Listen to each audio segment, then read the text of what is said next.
네가 잘났으면 얼마나 잘났냐? 너는 허물이 없냐? 무슨 이야기인가 하면 나는 저 사람 때문에 교회 못 나가겠어. 저 사람이 교회에 있는 한 나는 절대로 안 나가. 그런 이야기입니다. 그런 모습을 보고 사도 바울이 이 부끄러운 사람들아 너희가 누구더냐? 성도가 아니더냐? 그러고도 예수를 믿는다고 하느냐? 그렇게 말씀을 전하고 있는 겁니다. 사도 바울의 편지 중에 고린도에 있는 하나님의 교회 곧 그리스도 예수 안에서 거룩하여지고 성도라 부르심을 받는 자들과 또 각처에서 우리의 주 곧 그들과 우리의 주 되신 예수 그리스도의 이름을 부르는 모든 자들에게 그렇게 고린도 교회 편지를 보내는 내용이 시작이 됩니다. 그런데 이 편지에서 대상이 누구라고 하고 있는가 하면 하나님의 교회요 그리스도 예수 안에서 거룩하여진 성도들이라 그렇게 부르고 있습니다. 이 이름보다 더 아름다운 이름은 아니 수준 높은 그러한 명칭은 세상에 없을 것 같습니다.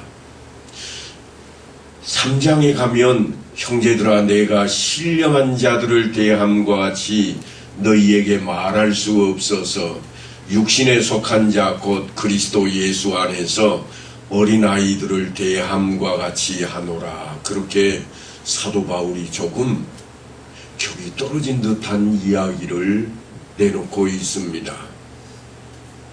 그 형제들이 누군가 하면 하나님의 교회요 또한 그리스도 예수 안에서 거룩하게 된 성도들인데 내가 너희를 신령한 자로 대접할 수가 없노라.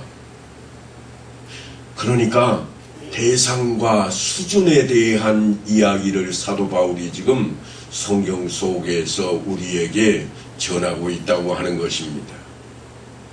성도들인데 거룩한 자인데 신령하지 못하다고 그럽니다.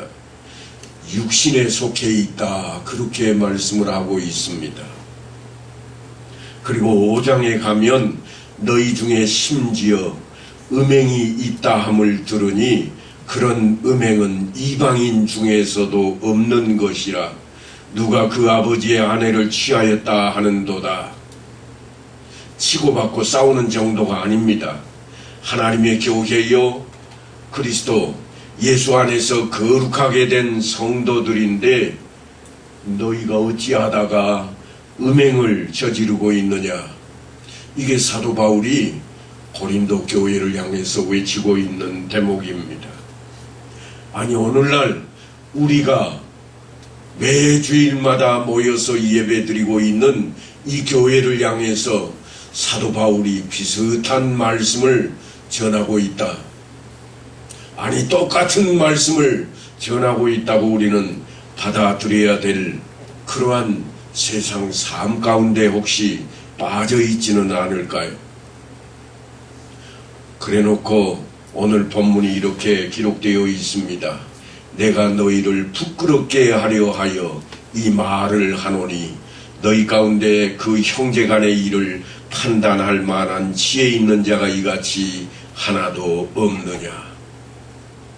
부끄럽게 하려고 이 말씀을 지금 기록하고 있다. 사도 바울이 그렇게 말씀을 전합니다. 그 점이 사실은 우리가 이해하기 힘든 부분이라 그렇게 말할 수도 있을 것입니다. 혹시 여러분 벌거벗은 임금님이라고 하는 동화를 기억하고 계시는가요? 그 동화 속에서 가장 못나고 가장 수치를 당하는 주인공이 누구인가 하면 임금입니다. 그런데 아무도 그 임금을 향해서 벌거벗었다고 말을 안 합니다. 아니 안 하는 게 아니라 못합니다. 자칫 잘못하면 붙들려 갈까 싶고 아니 그 말을 하자니 자기 체면이 서지를 않습니다. 자기 자리 때문에 아무 말도 하지 못하고 있습니다. 그런데 그 벌거벗은 임금을 꼬마 하나가 보고는 이렇게 말합니다. 임금님이 벌거벗었네. 아무도 말하지 않고 있는데 꼬맹이 하나가 지금 그렇게 외치고 있습니다. 벌거벗었을 지언정 그가 어떤 인물인가 하면 임금이라는 겁니다. 우리가 가장 갈등을 겪고 있는 부분이 바로 그 부분입니다. 성경은 우리에게 직역을 하고 있지는 않지만 벌거벗은 성도들이라, 우리가 우리 자신을 그렇게 좀 바라다 봐야 되겠습니다. 우리는 벌거벗은 모습 때문에 아직 내가 성도가 아니라고 생각해버리는 경우들이 종종 있습니다. 나는 아직 성도가 아닌가 봐. 왜냐하면 벌거벗은 모습이 보인다, 그런 이야기입니다. 벌거벗은 성도들, 그것이 성경이 우리에게 말하고 있는 우리들의 현 주소일 것입니다. 언제 우리가 벌거벗은 적이 있는가 말씀하실 수 있겠지만 지금 우리의 성품이, 우리의 삶이 그렇게 드러나고 있다고 하는 것입니다. 우리의 현실을 조금 더 잘 들여다보기 위해서 다른 이야기를 하나 좀 끌어드리려고 합니다. 그 이야기 역시 여러분이 잘 아시는 이야기일 겁니다. 미국의 작가 마크 트웨인이라고 하는 사람이 기록한 글인데, 거지와 왕자입니다. 많이 들었던 내용일 겁니다. 그 이야기가 어찌 보면 꼭 우리 성도들에 대한 이야기처럼 들려집니다. 세상 이야기인데 성도들의 모습처럼 보여집니다. 하루는 에드워드 왕자가 거지 톰 칸타를 만나게 됩니다. 그런데 둘 다 깜짝 놀라 자빠집니다.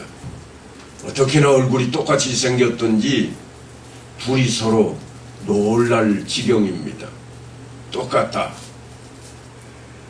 그래서 드디어는 궁중생활에 실증이 나고 바깥 세상이 궁금했던 왕자가 거지에게 제안을 하고 옷을 바꿔 입습니다.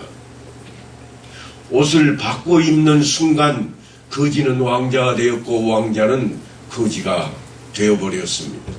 하루아침에 거지에서 왕자로 신분이 바뀐 그에게 모든 궁중생활은 생소했습니다.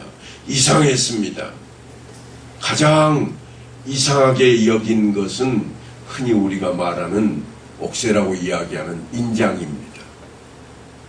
이게 신분을 가리는 가장 중요한 물건인데 이 왕자가 그걸 어디에 써먹는가 하면 호두를 깨뜨리는 데 써먹고 있습니다. 그리고 손 씻을 물을 하인들이 들고 오는데 그걸 받아서 벌컥벌컥 들이마셔버립니다. 문제는 이 왕자가 아닙니다. 왕자 앞에 상을 쭉 해서 놓고 앉아있던 신하들의 모습입니다. 왕자가 인장을 들고 호두를 때려서 깨뜨리는 모습을 보고 그들이 어떻게 할까요? 망설입니다. 저럴 수 없는데. 그런데 잠시 후에 어떻게 하는가 하면 자기들도 그렇게 합니다. 소 닦을 물을 갖다가 가지고 오는 하인들 앞에서 대야를 받아서 다들 마시고 있습니다. 어쩌다 이런 지경이 되었을까요? 신하들은 왕자가 하는 대로 해야만 했습니다. 왕자의 행동을 그대로 따라서 할 수밖에 없습니다. 궁중 예법이 아닌데 왕자가 하고 있으니 어찌할 바를 모릅니다.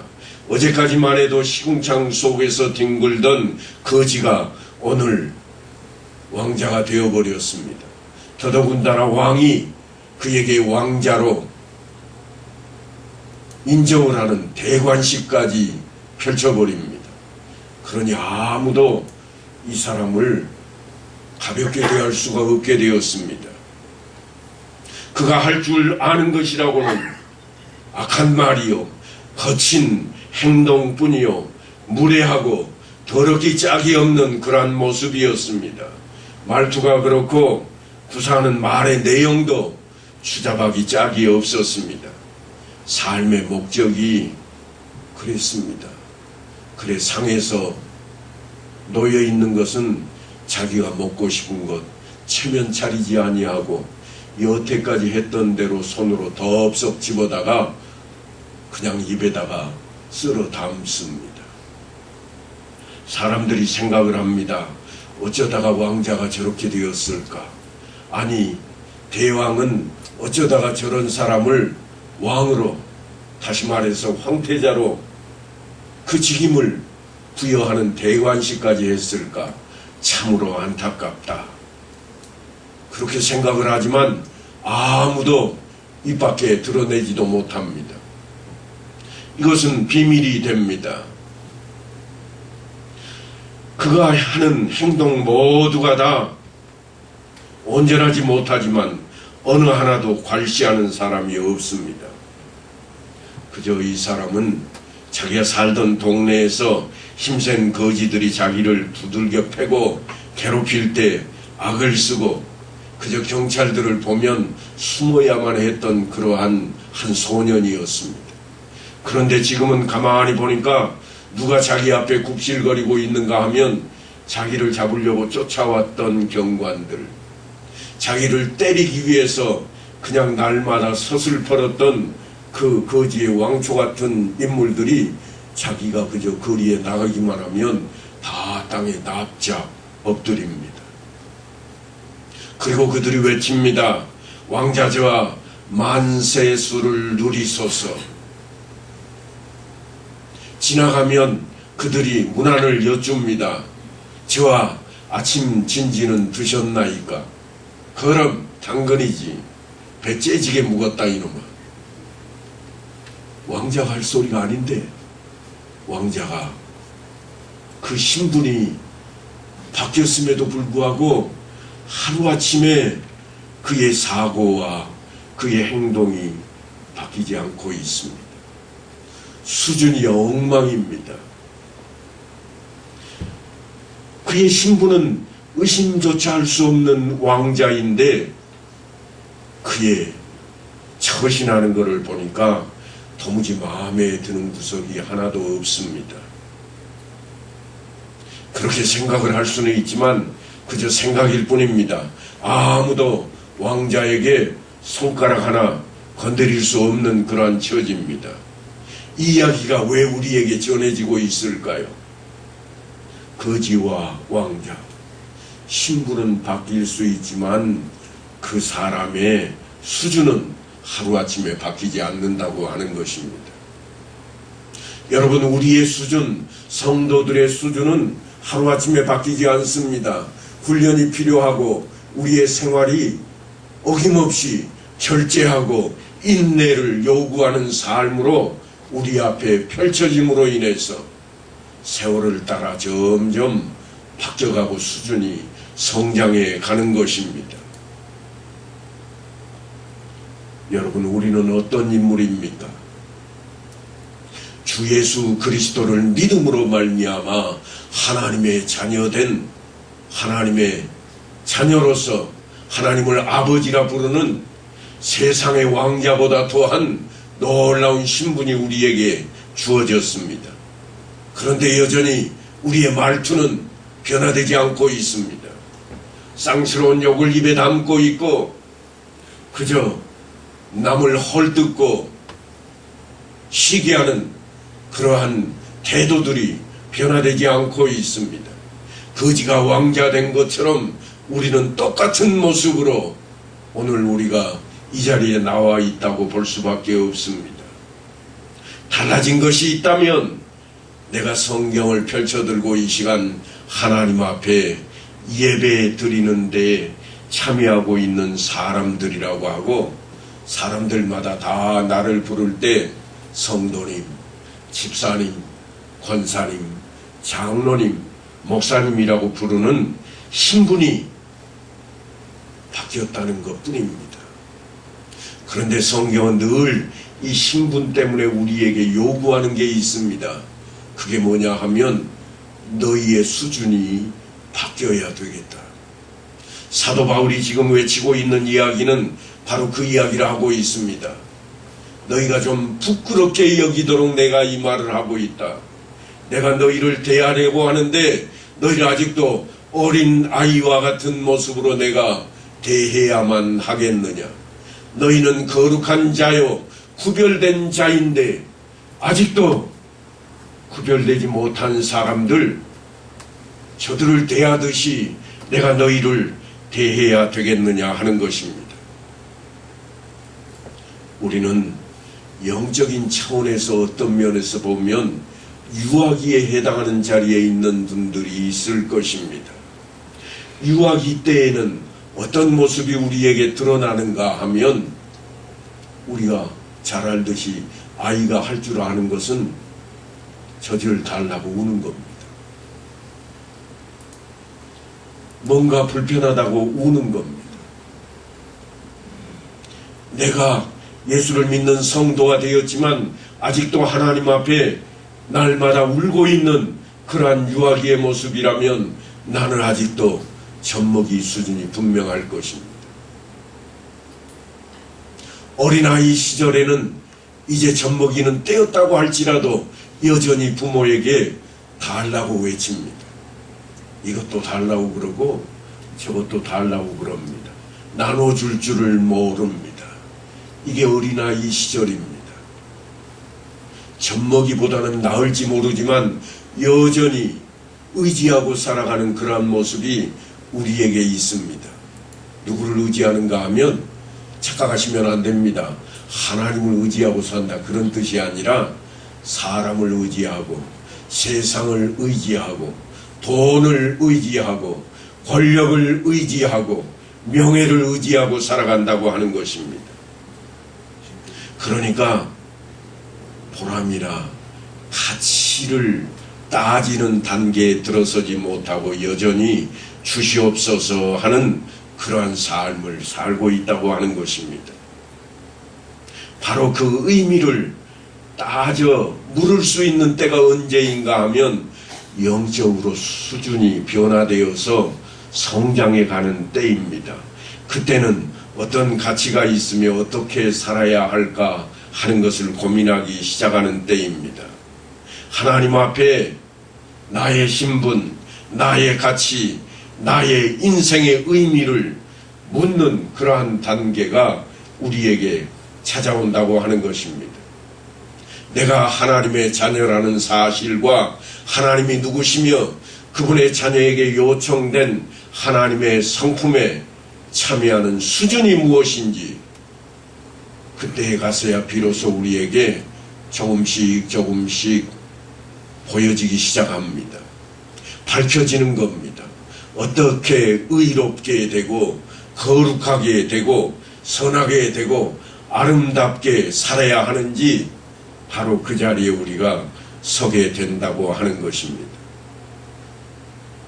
우리 자신의 행동에서 그런 것들이 보인다면 우리는 하나님의 자녀로 변화된 성품이 담겨있는 사람일 것입니다. 그렇지 않다면 우리는 조금 우리 자신을 주의 깊게 들여다봐야 됩니다. 저희 아이들이 아주 어렸을 때 아마 유치원 다닐 때 이야기였던 것 같습니다. 시골에 할머니를 만나러 갔는데 한 아이가 할머니한테 이렇게 질문을 했습니다. 아빠도 할머니가 낳았죠? 틀림없는 이야기잖아요. 할머니가 그래. 삼촌도 낳았어요? 그럼. 고모도 낳았어요? 그랬지. 그러면 엄마가 나를 낳았죠? 틀림없는 이야기잖아요. 맞아. 네 엄마가 너 낳았지. 그랬더니 아이가 할머니한테 하는 말이 우리 엄마가 할머니보다 더 큰데 우리 엄마는 왜 나를 이렇게 작게 낳았어요? 자기를 어리게 낳았다는 겁니다. 할머니도 어른이고 고모도 어른이고 아빠도 다 어른인데 할머니는 어른들을 낳았는데 할머니보다 엄마가 더 큰데 왜 나를 이렇게 꼬맹이로 낳아놨는가 그 이야기를 하고 있습니다. 지금 무슨 이야기를 하고 싶은가 하면 우리의 신앙 얘기가 바로 그와 같다고 하는 겁니다. 아빠나 삼촌을 30살이 넘는 그런 장성한 사람으로 만들어 놓은 그 하나님께서 왜 나는 아직 장성하지 못한 이 어린아이로 만들어 놓으셨을까? 영적인 차원에서 그 차원을 들여다보자고 지금 말씀을 드리고 있습니다. 어린아이로 태어나서 점점 자라서 그만큼 됐다는 것을 아직 인식하지 못하는 겁니다. 그것을 영적으로 아직 성장하지 못했다 그럽니다. 우리의 신앙이 혹시 그러지는 않을까요? 내 신앙이 아직은 그런 자리에 있지는 않은가 우리는 자신을 좀 들여다봐야 되겠습니다. 분명히 우리의 신분은 너나 할 것 없이 다 모두가 다 하나님의 자녀입니다. 왕같은 제사장들이라 하나님의 택하신 백성이라 누구 하나 거기에 빠지지 않는 신분을 다 가지고 있습니다. 그런데 우리의 수준은 다 제각급입니다.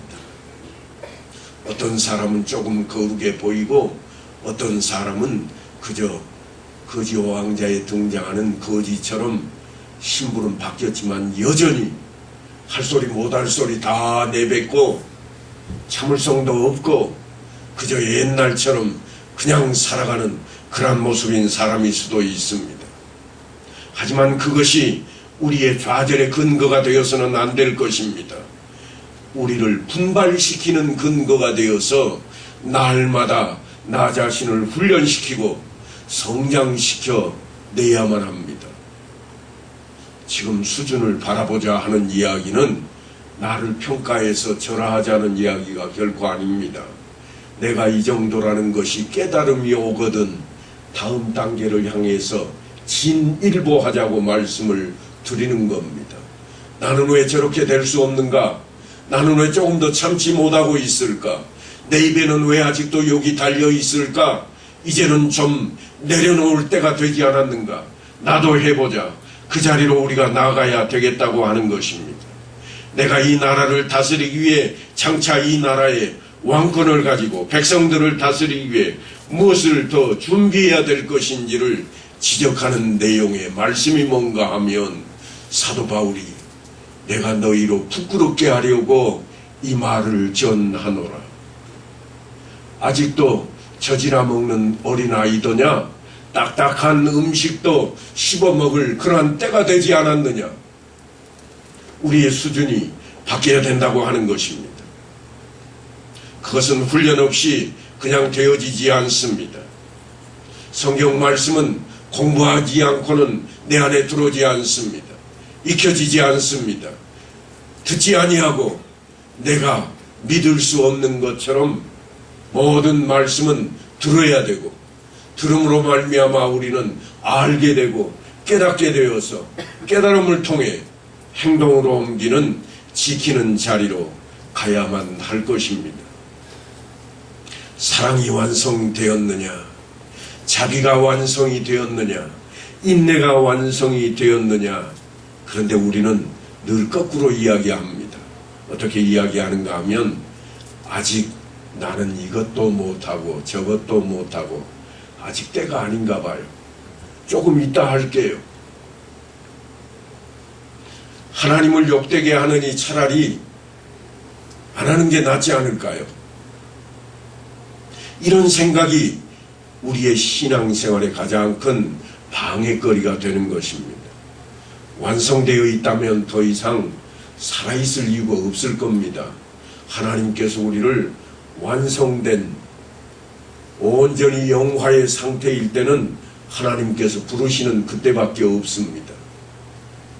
내가 이 땅에 남아있는 한 아직은 내게 하나님께서 바라시는 것이 있고 성장해야 할 무엇인가 필요한 것들이 있다고 하는 것입니다. 그러므로 우리는 훈련을 게을리해서는 안 될 것입니다. 5장 1절에 보면 너희 중에 심지어 음행이 있다 함을 들으니 너희라고 하는 이 외침은 누구인가 하면 본문에 틀림없이 하나님의 교회요 그리스도 안에서 거룩하여진 성도라고 하는 겁니다. 비록 음행으로 말씀이 되어 있지만 다른 용어로 우리에게 들려와야 됩니다. 거룩하지 못한 것, 욕심 덩어리가 아직 너희 안에 있거든 하는 말로 내 안에 들려와야 된다고 하는 것입니다. 그래서 우리가 하나님의 자녀라고 하는 그 기초를 우리의 수준과 능력으로 확보하려고 하지만 그렇게 해가지고는 평생 우리는 할 수가 없습니다. 왜냐하면 그렇게 만들어져 있지 않기 때문입니다.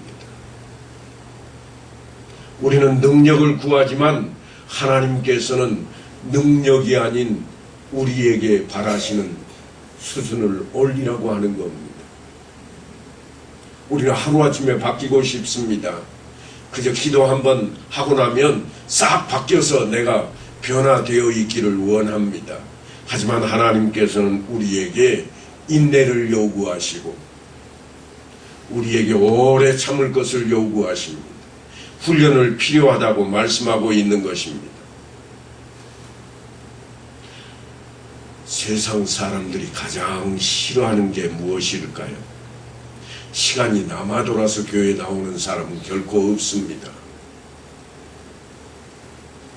교회에 나오는 것은 거저가 아닙니다.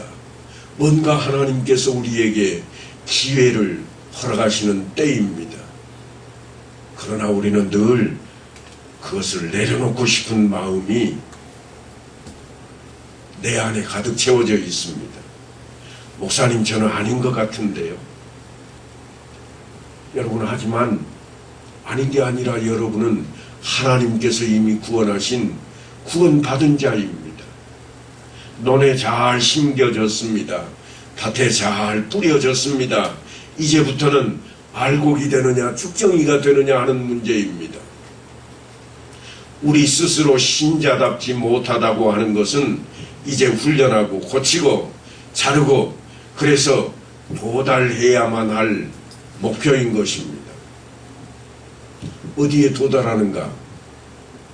언제인가 하면 사실은 지금이 아닙니다. 추수할 날을 바라봐야 된다고 하는 것입니다. 물론 지금 세상은, 자연 환경은 우리나라가 추수할 때가 되어 있습니다만 저는 저희의 영적인 내용을 말씀드리고 있습니다. 지금 우리는 어떤 사람은 어린아이와 같고 어떤 사람은 조금 성장한 청소년 같기도 하고 어떤 사람은 남을 돌볼 만한 그러한 자리에 있는 분들도 있을 것입니다. 그러나 사도 바울의 말처럼 젖이나 더 먹고 오라 하는 이 말씀을 듣는 자리에 있다면 우리는 조급하게 일어서고 또한 뛰어야만 합니다. 왜냐하면 잘못하면 쭉정이가 되어버릴 수 있기 때문입니다. 여러분, 가만히 생각을 해보세요. 아이를 키울 때 아이가 갑자기 조용하면 여러분 마음이 어떻습니까? 조용하면 위험한 신호입니다. 왜냐하면 아이가 뭔가 사고를 치고 있기 때문일 겁니다. 하나님 앞에 우리가 훈련되지 못하고 조용하니 이만하면 되었다 하는 때에 우리는 뭘 하고 있는가 하면 사고치고 있는 겁니다. 하나님 앞에서도 떳떳하고 싶고 사람들 앞에서도 떳떳하고 싶은 게 인간의 자존심입니다. 자존심의 동물이기에 우리는 늘 뭔가 내가 해낼 때까지 다른 것을 멈추고자 합니다. 하지만 하나님께서는 그렇게 말씀하고 있지를 않습니다. 어떤 때는 하나님께서 성경을 통해 우리에게 모든 것이 죄라고 말씀을 합니다. 떳떳한 것처럼 보이려고 하지 말라. 오히려 뻔뻔스러워져야 된다고 어떤 신학자가 설명했던 내용이 있습니다. 그분이 말씀하기를 이렇게 예시를 해놓았습니다. 예수 믿는다는 사람이 뭘 그따위로 놀고 그래? 그랬더니 그 사람 답변이 이렇습니다. 그래서 예수 믿는다. 왜? 내가 그따위로 놀고 있어서 예수를 믿을 수밖에 없다고 뻔뻔스럽게 대답할 수 있는 그 배짱처럼 보이는 것이 하나님 앞에 우리 자신의 모습일 것입니다. 그것이 신앙이라면 우리는 거기로부터 출발하는 겁니다. 아직도 위세당당히 궁궐을 휘젓고 다니며 놀고 있는 철부지 어린 왕자일 수는 없습니다. 대신들의 시험이나 잡아당기고 개구리 모아서 펄쩍펄쩍 뛰게 만드는, 또한 악을 쓰면서 천방지축 이리 뛰고 저리 뛰던 그러한 왕자라면 더 이상 왕이 될 수 있는 자리가 그에게 허락되지 않을 것입니다. 그런 한심한 자리에서 벗어나기로 해야 되고, 어린아이와 같이 젖이나 먹던 그러한 신앙에서 벗어나는 계기로 우리의 자신을 들여놓아야만 합니다. 하나님의 교회여, 그리스도 예수 안에서 거룩하여진 성도라 부르심을 받는 사랑하는 성도 여러분, 성장하고 성숙된 자리를 향해 성경이 여러분에게 요구하고 있는 대목입니다. 자라갈 때 햇빛을 바라보고 양분을 잘 섭취하면 알곡이 되지만, 그저 뜨거운 햇빛이 싫어서 그늘 아래에 숨어버린다면 죽정이가 되어버리고 말 것입니다. 히브리서 기자는 외치기를, 우리가 그리스도의 도에 초보를 버리고 죽은 행실을 회개하고 완전한 대로 나아가라고 말씀을 합니다. 본문에도 사도 바울이 우리에게 부끄러움을 드러내는 것은 바로 그 일을 이함일 것입니다. 어린아이와 같은 우리 신앙의 모습을 바라보며 부끄럽거든 속히 회개하고 온전함으로 나오라고 하는 겁니다. 이름만 하나님의 교회, 그리스도 예수 안에서 거룩하여진 성도가 아니라 우리의 신앙생활이 말씀대로 살아가는 삶을 이루고 하나님을 기쁘시게 하는 삶을 이루어 나가는 자리로 나갈 수 있게 되기를 간절히 축원합니다.